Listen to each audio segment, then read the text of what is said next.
परीक्षा है, कितनी तारीख को है?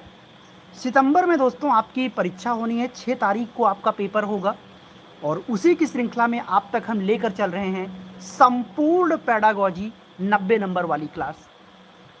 एक चीज़ याद रखिएगा, चाहे आप पहली बार दे रहे हो या आपने 2-3 प्रयास कर रखा है, लेकिन फिर भी अगर सीटेट नहीं निकल रहा है तो मेरी 2 सलाह आप मान के चलिएगा। पहली बात, कभी भी कोई बैच मत खरीदना। बैच खरीदने का मतलब ही होता है कि तुम 5 घंटे डेली क्लास कर नहीं पाओगे, फंस जाओगे। गलती नंबर 2, किताबों के पीछे ना भागो। किताबों में हजारों पन्ने हैं, तुम्हें कैसे पता कि क्या पढ़ना है क्या छोड़ना है। सीधी सी बात है, पूरे पेपर में 150 प्रश्न आता है जिसमें 90 प्रश्न साथियों पेडागॉजी से पूछे जाते हैं। और मैं आपसे अक्सर हमेशा कहता हूं कि अगर आपने पेडागॉजी सीखी होती तो 90 नंबर वो ना करा देता। तो सीधी सी बात है दोस्तों, इस क्लास के अंदर हम 5 विषय की पेडागॉजी को कवर करने वाले हैं। यानी साथियों, जो 90 नंबर आपसे पूछा जाता है साथी, वो मैं पूरा आपको कवर कराने वाला हूं।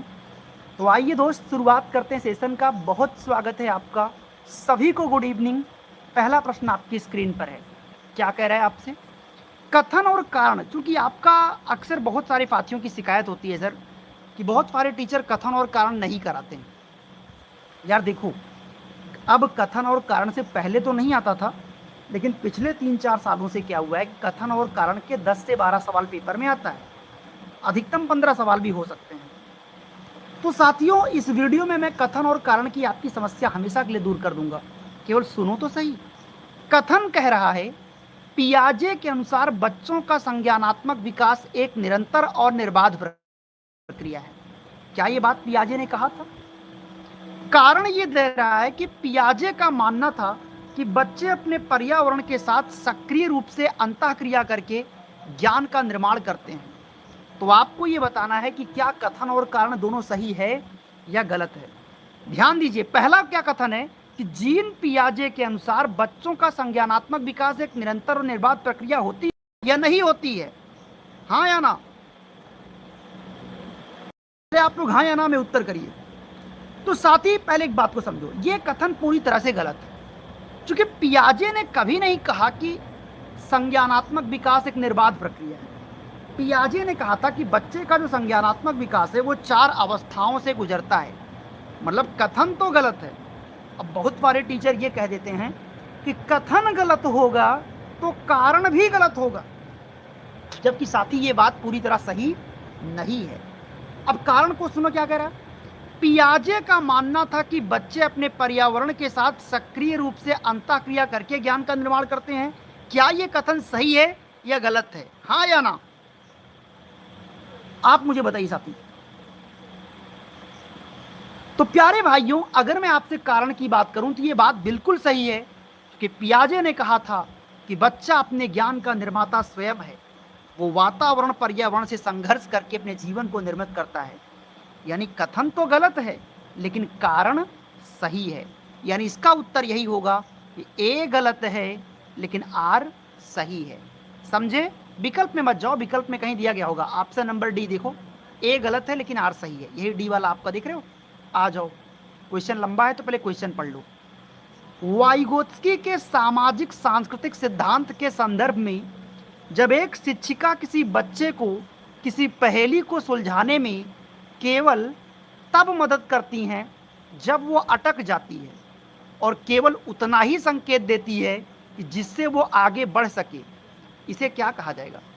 यानी कोई पहेली एक बच्ची सॉल्व कर रही है, मान लो कोई सवाल बच्ची लगा रही है, तो अध्यापिका शुरू में मदद नहीं कर रही है।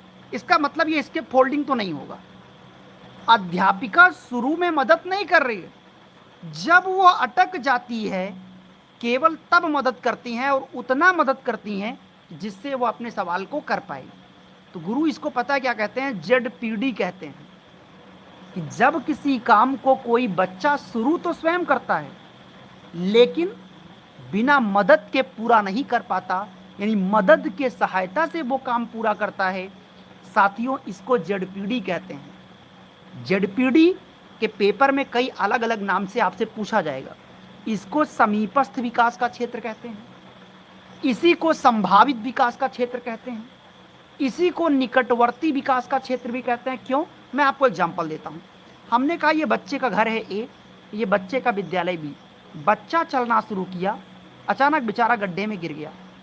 अब ये सोच रहा है कि काश कोई मेरी मदद कर देता तो मैं विद्यालय पहुंच जाता गड्ढे से निकलने में।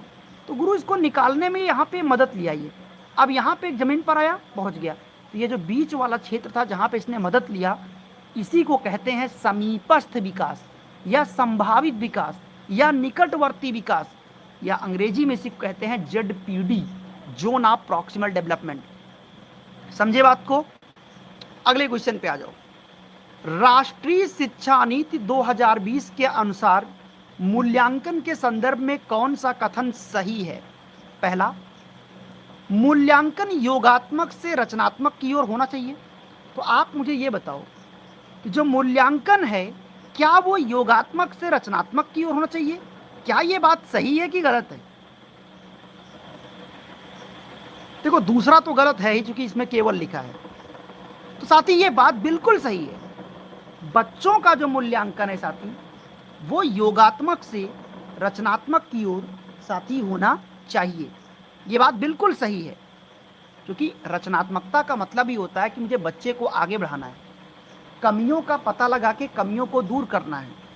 और दूसरा क्यों गलत है? क्योंकि उसमें केवल लिखा है। तीसरा कह रहा है कि इसमें छात्रों का स्वमूल्यांकन और सहपाठी का मूल्यांकन भी शामिल हो। तो साथी ये भी सही है।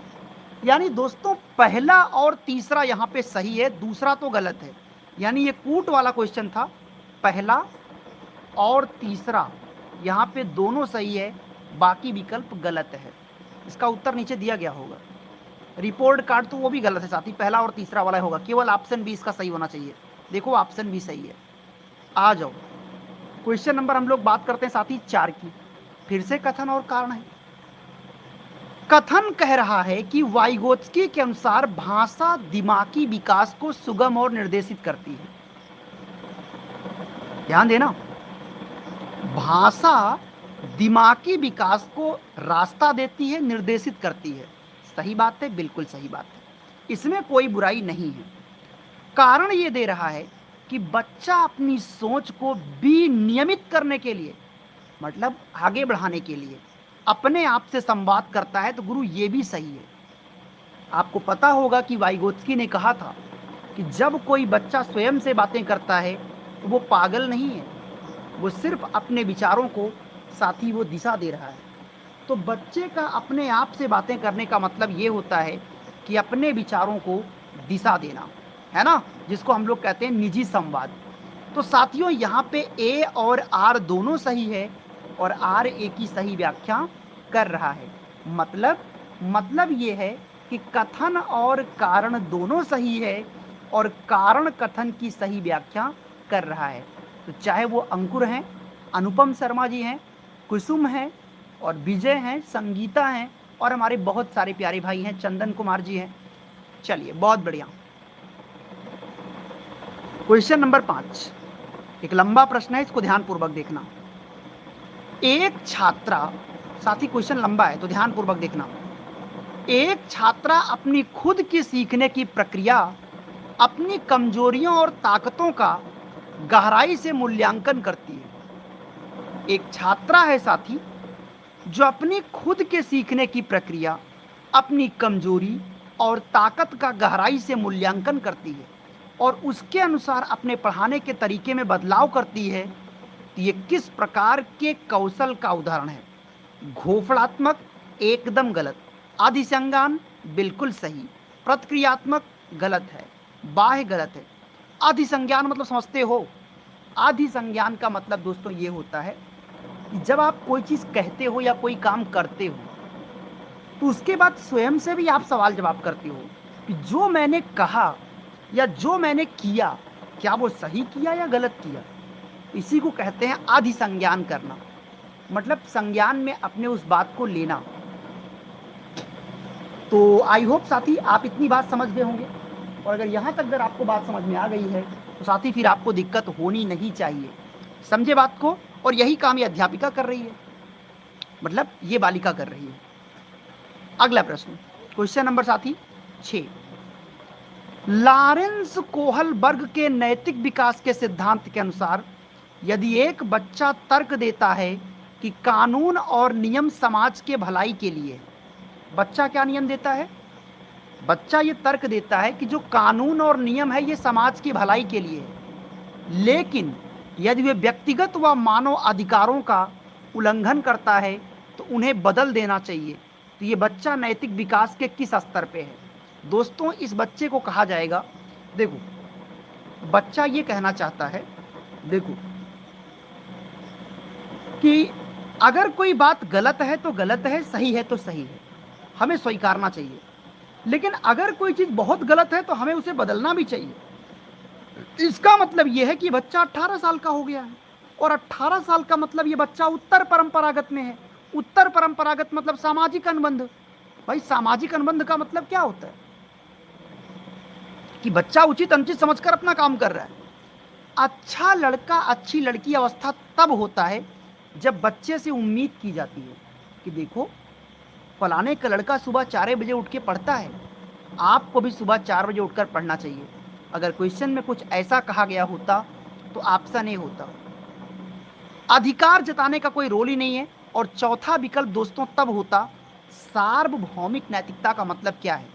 सार्वभौमिक नैतिकता का मतलब ये होता है कि बच्चा सबकी भलाई के बारे में सोच रहा है। जब बच्चा सबकी भलाई के बारे में सोचता तो साथियों इसे कहते हैं सार्वभौमिकता की नैतिकता।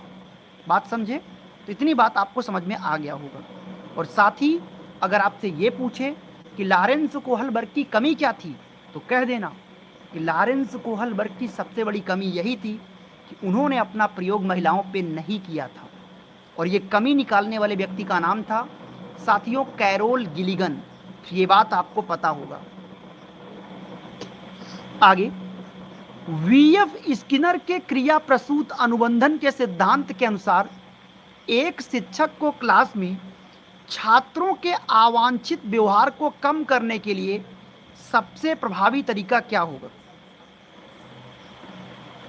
अवांछित मतलब जो हमें व्यवहार नहीं चाहिए। जैसे अगर बच्चे की कोई गंदी आदत है तो ये अवांछित व्यवहार है। अगर मैं इसको कम करना चाहता हूं तो मुझे क्या करना चाहिए? सकारात्मक दंड दूं, नकारात्मक दंड दूं, या विलोपन करूं, या सुदृढ़ीकरण करूं? देखो साथी, आपके सामने 3 विकल्प, इसको ध्यान पे देखो। स्किनर ने प्रयोग किस पे किया था? चूहा पे किया था ना, और कबूतर पे। और आपको पता होगा कि ये वही स्किनर हैं जिन्होंने एक चूहे को एक पिंजरे के अंदर बंद किया। खटका दबाते और चूहे को खाना मिलता, खटका दबता और चूहे को खाना मिलता।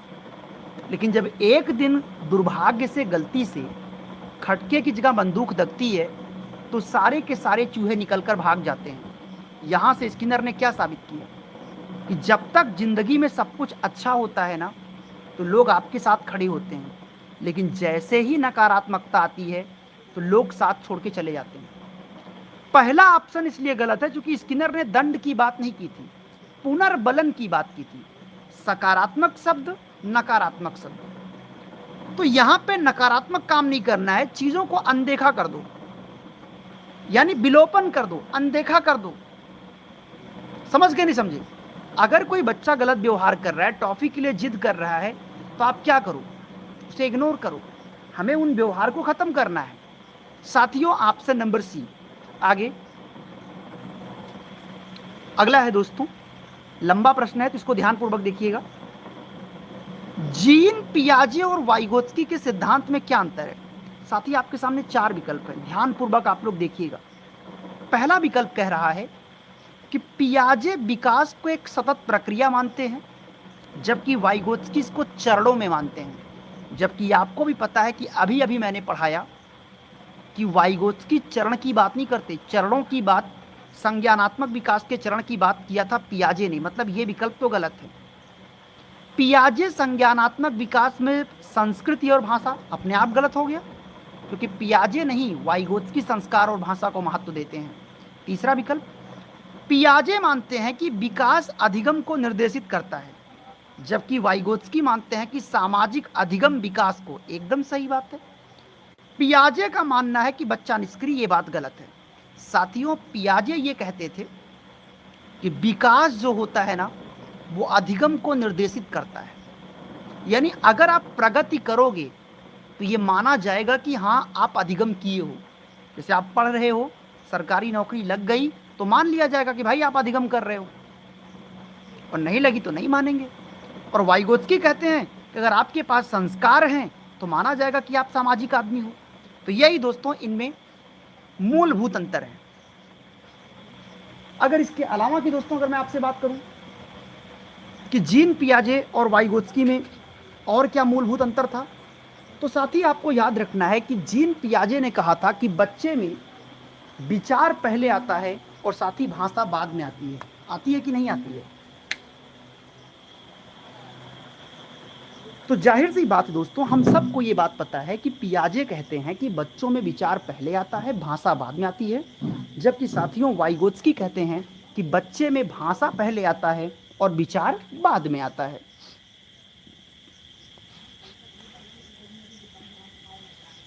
अगला प्रश्न दोस्तों कथन और कारण पे फिर से आधारित है। आइए, कथन कारण को देखकर पहली बात तो डरा मत करो, ये बेहद आसान क्वेश्चन होते हैं। कथन कह रहा है कि विकास एक बहुआयामी और बहुदिशीय प्रक्रिया है। अब एक चीज बताओ मुझे, विकास बहुआयामी होता है, ये बात बिल्कुल सही है, लेकिन ये बताइए क्या विकास बहुदिशीय होता है, हाँ या ना? आप मुझे बताओ। तो साथ ही ये भी अब देखो, हाँ बिल्कुल सही बात है, विकास का अर्थ किसी एक क्षेत्र तक सीमित नहीं होना है, बल्कि इसके कई आयाम होते हैं। तो इसकी कई दिशा भी है और दोस्तों बहुदिशीय भी है, और क्या है, बहुआयामी भी है। कारण ये कह रहा है कि विकास के कुछ क्षेत्र जीवन के एक चरण में तेजी से बढ़ते हैं, जबकि उसी समय अन्य क्षेत्र में गिरावट आ सकती है। क्या ये बात सत्य है? विकास के कुछ क्षेत्र जीवन के एक चरण में तेजी से बढ़ते हैं, जबकि उसी समय अन्य क्षेत्रों में गिरावट आ सकती है। क्या ये बात सत्य है या गलत है? प्यारे भाइयों, कहीं ना कहीं अगर देखा जाए तो निश्चित रूप से ये बात बिल्कुल सत्य है। जब आपकी लंबाई बढ़ रही हो सकता है दिमागी विकास थोड़ा कम हो जाए, है ना? तो कथन तो कहीं ना कहीं थोड़ा बहुत सही, थोड़ा क्या सही है, लेकिन कारण गलत है। अगले क्वेश्चन पे आ जाओ साथी। एडवर्ड एल थांडाइक की बात करते हैं। क्या कह रहा है? क्वेश्चन नंबर काफी बड़ा है ये, और सीटेट की यही खूबी होती है कि साथियों इसमें क्वेश्चंस काफी बड़े बड़े आते हैं, है ना? और क्वेश्चन कह क्या रहा है कि थांडाइक के अधिगम के नियमों के अनुसार यदि किसी अनुक्रिया के बाद संतोषजनक परिणाम मिलता है तो उस अनुक्रिया के भविष्य में दोहराए जाने की संभावना बढ़ जाती है। इसे कहा जाता है क्या? अच्छा एक बात बताओ, अगर किसी दिन आपने लाल कपड़ा पहन कर गए और आपकी परीक्षा निकल गई, यकीन मानिए आपके मन में एक विचार आता कि मैं अब लाल कपड़ा पहनूंगा तो मेरा सब अच्छा काम होगा। तो यह गुरु प्रभाव का नियम है। कहाँ नीचे दिया गया होगा ऑप्शन ये है। देखो, तत्परता का नियम दोस्तों तब होता है जब देखो थांडाइक ये कहते हैं किसी व्यक्ति को तब तक मत सिखाइए जब तक वो सीखने के लिए तैयार ना हो। तो तत्परता वहां मैटर करता है। अभ्यास लर्निंग को दिखाता है। बहुअनुक्रिया गौड़ नियम है इनका। साथियों आगे, एक समावेशी क्लास में, क्वेश्चन काफी लंबा है तो ध्यानपूर्वक देखिएगा। एक समावेशी क्लास में एक शिक्षिका ये सुनिश्चित करना चाहती है कि हाशिए पर रहने वाले समुदाय के बच्चों को भी समान मौका मिले। इसके लिए उस अध्यापिका को क्या करना चाहिए?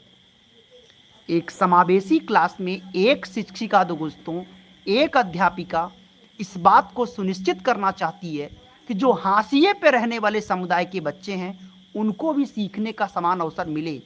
तो इसके लिए एक अध्यापिका को क्या करना चाहिए? साथियों आप लोग कमेंट करो और मेरे को बतलाओ कि क्या उत्तर आपको लग रहा है कि बेस्ट होगा और परफेक्ट होगा। सही उत्तर का दोस्तों आपको खोज करनी है, तलाश करनी है। पहला, उन बच्चों के लिए एक अलग बैठने की व्यवस्था करेंगे?